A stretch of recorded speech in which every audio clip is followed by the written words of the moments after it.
Hello, everyone, and welcome to Autism Stories. I'm your host, Doug Bletcher, the founder of Autism Personal Coach. Autistic people are the true experts of the autistic experience, and Autism Stories is where we interview autistic people and others in the autism community to learn from their stories, experiences, and get their advice. If you'd like to be notified about each week's episode of Autism Stories, we suggest you subscribe on your favorite podcast listening platform. We'd also appreciate it if you give a positive rating and review, as it will help others to learn about autism stories. Organizations whose mission to make the world a better place instantly are very attractive to me because that is exactly why I founded Autism Personal Coach. So I'm excited today to have the chance to talk with Tom Moloney of Blue Star Recyclers and to learn how they use recycling to create jobs for people with disabilities. We hope you enjoyed today's conversation.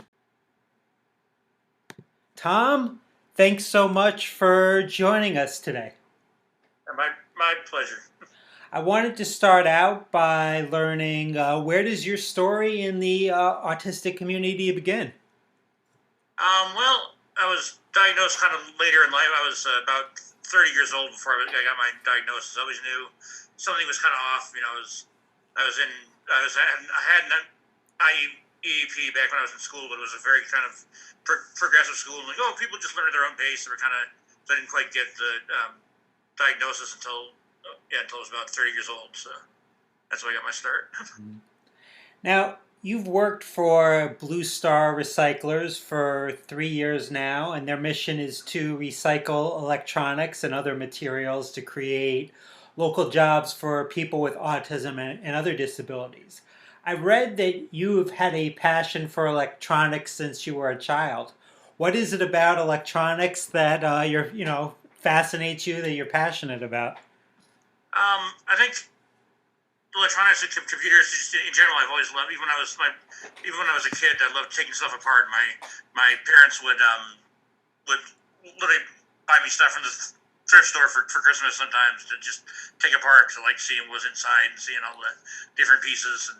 And I've also always been I had a Nintendo when they first came out. I've always been a gamer and into computers and videos and video games, that kind of stuff. So it's just always been a passion of mine. I'm always impressed by people that can take things apart, because if I take something apart, it'll never be put together again. Yeah. That took me a lot longer to get good at that when I was young. I was just definitely just taking it apart, but putting it back together is still. I had the original Nintendo as well. What were some of your favorite games to play on that? Oh man, yeah. One of my favorites I had was called a Boy and his Blob, and it was just this little alien you took around and used to help solve tasks. And you give him different flavored jelly beans. You turned it into different items. It's kind of a good game. That and the DuckTales game was another good one too. DuckTales, yeah. So with Blue Star Recyclers, it's a social enterprise. What value for you does that bring to you working for an organization like that focuses on kind of social well-being? Oh, it brings a lot of value because it gives a little meaning to the work I do.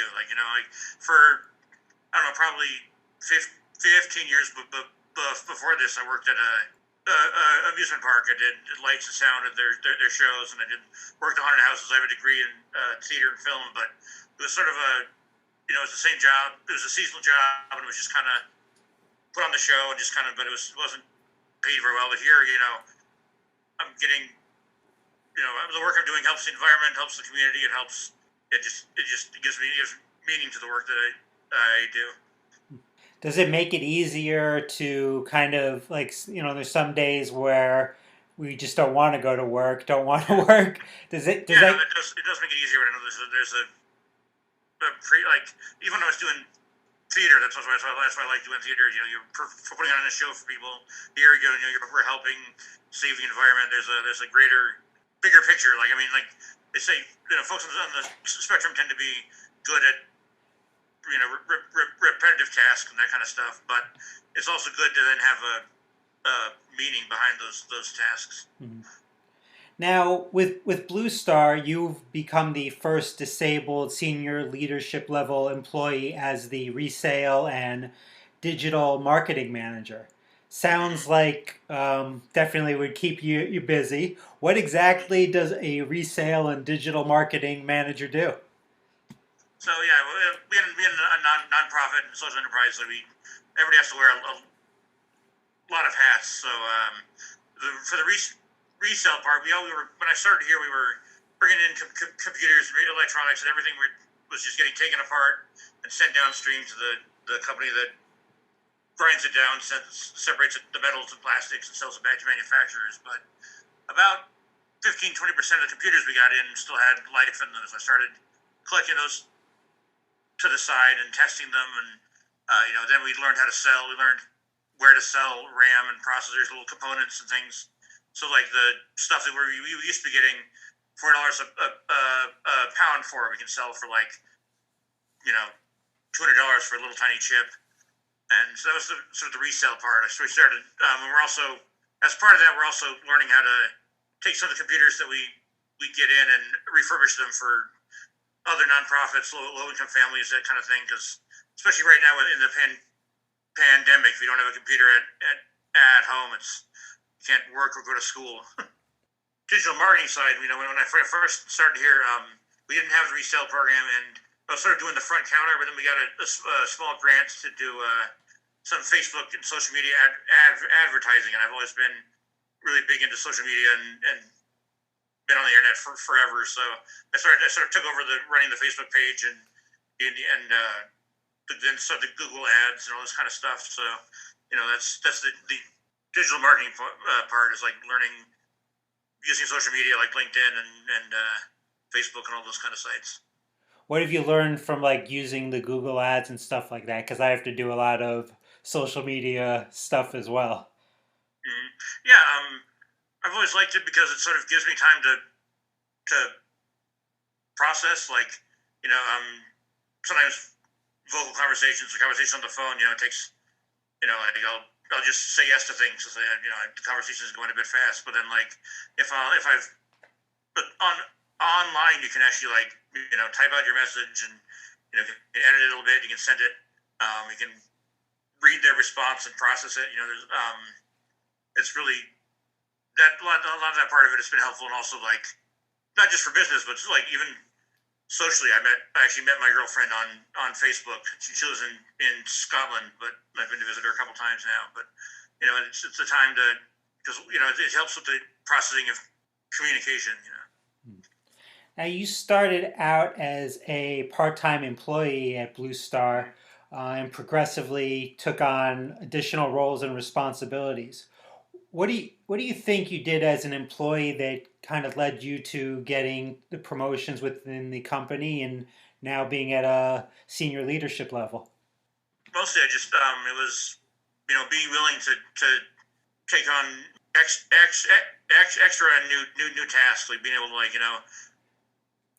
I'd be like, I'm not sure if I can do this thing, but I'll give it a try. Like I can.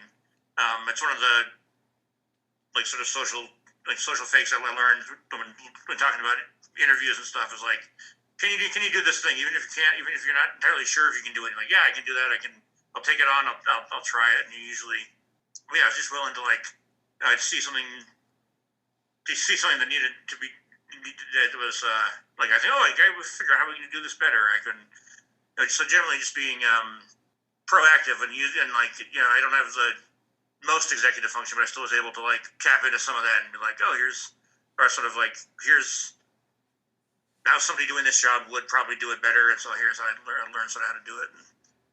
So you were just kind of open to the possibilities and Mm-hmm. just say yes and see what happens. Yeah, yeah, and just and also being willing to be like.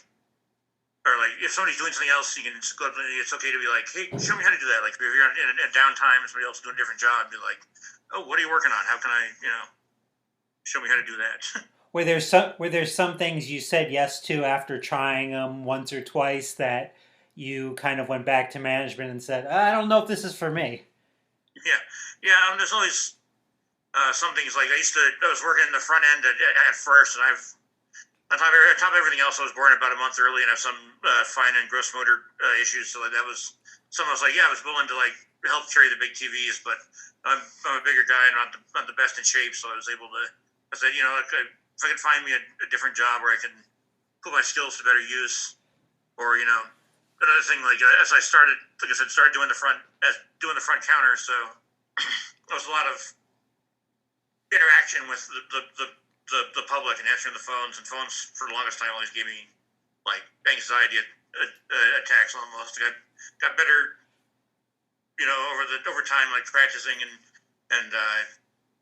when I was in college and high school, I took a lot of acting classes before I even knew I was on the spectrum. And I think that every time I look at stuff, I think that's really helped me throughout my life, is because it's almost a class for learning how to act, how neurotypicals kind of react to situations and that kind of stuff. But it's literally like in acting classes, but it's like, oh, here's how people act. Okay. That's why those neurotypicals are acting like that. Yeah. Oh, that's why that. Okay. It's really weird, but okay, now I understand. What would you say to companies the next time that they have a senior leadership level position available in regards to hiring neurodiverse folks to fill that position? Mm-hmm. Yeah, I'd say definitely. I mean, it's I'd say definitely take a bit of the risk. It might take a little bit more training at first, but be open to that and be open to the new ideas. Because one of the things, like if you've got someone neurodiverse in this position, they might have new ways of doing that position. So be open to seeing how their methods work, and how if it's might end up being more efficient, might end up being better for the company. And if there's people listening that want to learn more about you or Blue Star Recyclers and all the work that your company does, how would they go about doing that? So we're on the web. We're www.bluestarrecyclers.org, and you can get a hold of me just Tom at bluestarrecyclers.com. Pretty simple. Now, a big part of this podcast, Autism Stories, is about non-disabled people learning from disabled people as folks that are the true experts of their experience. In thinking about that, I'm wondering, what do you think non-disabled leadership team has learned from you at Blue Star Recyclers as becoming part of that team? Yeah, I think one of the things they learned is that the spectrum is called a spectrum for a reason. So I might be really good at like 4 or 5 things, but it's like that one thing that you would think would be common sense that you can do all these things. If I've learned to be able to they've learned that there's still bits that aren't quite that aren't at the same level.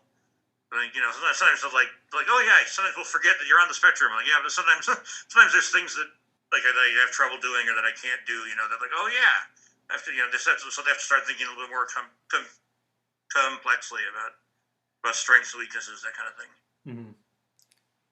I have to be on social media a good amount of time each day running my business. Sometimes I love it. Other times I think, why am I spending so much of my time doing this? Mm-hmm. What are some tips you've discovered or some strategies in making social media successful for Blue Star Recyclers? Well, one of the things I found that I try to use my own voice in it. Like, I'll use some corporate social media stuff are very dry and very like, come look at our thing. But I'll always try to give it I'll give it my voice almost like a little bit more casual, like I'm talking to somebody.